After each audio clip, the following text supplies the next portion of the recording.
حضرت مریم علیہ السلام ایک دن اپنے مکان پر بیٹھی تھی۔ آپ کے پاس جبرائیل امین ایک آدمی کے شکل میں آئے۔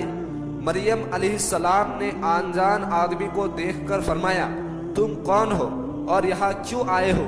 دیکھو، خدا سے ڈرو، میں تجھ سے اللہ کی پناہ مانگتی ہوں۔ جبرائیل امین نے کہا، ڈرو مت، میں اللہ کا بھیجا ہوا آیا ہوں، اور اس لیے میں آیا ہوں کہ میں تجھے ایک بیٹا دوں گا۔ مریم بولی کہ ابھی تو میری شادی ہی نہیں ہوا، بیٹا کہاں سے ہوگا؟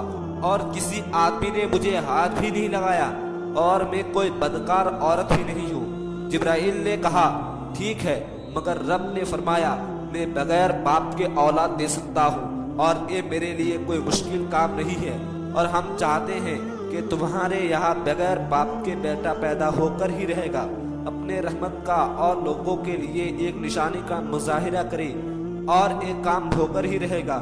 حضرت مریم نے یہ بات سن کر پریشان ہو گئے۔ پھر جبرائیل امین نے مریم کے طرف پھونک ماری تو مریم علیہ ابنہا السلام اسی وقت حاملہ ہو گئی۔ لوگوں نے جب آپ کو حاملہ کے حالت میں دیکھا تو لوگ تعجب ہو گئے۔ سب سے پہلے آپ کے حمل کی علم آپ کے چچا زاد بھائی یوسف نجار کو ہوا، جو بیت المقدس کا خادم تھا۔ اس کے بعد اللہ تعالیٰ نے مریم کو بتایا کہ وہ اپنی قوم سے الگ ہو جائے، اس لیے وہ ایک دور جگہ چلی جائے۔ اور جب بچہ جننے کا درد شروع ہوا تو آپ ایک درخت سے تکیہ لگا کر بیٹھ گئے۔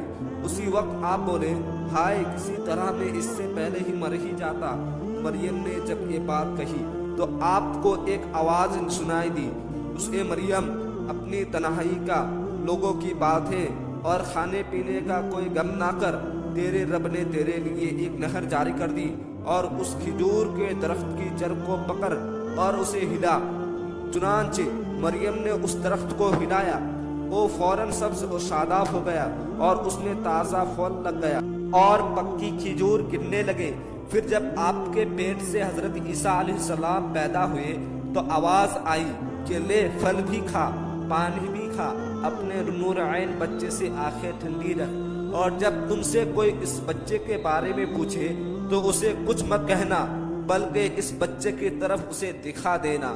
تو پھر حضرت مریم نے اپنے بچے کو گود میں لے کر اپنی قوم کے پاس آئی تو لوگوں نے آپ کے بچے کو دیکھ کر آپ سے کہا، اے مریم، تم نے یہ اچھا کام نہیں کیا، تمہارے ماں باپ تو ایسے نہ تھے، افسوس۔ تو پھر حضرت مریم نے لوگوں سے کہا کہ مجھ سے کچھ مت پوچھو، اس بچے سے کہو۔ لوگ یہ بات سن کر اور بھی غصے میں آ گئے، بولے، ہم اس دودھ پیتے بچے سے کیسے بات کریں؟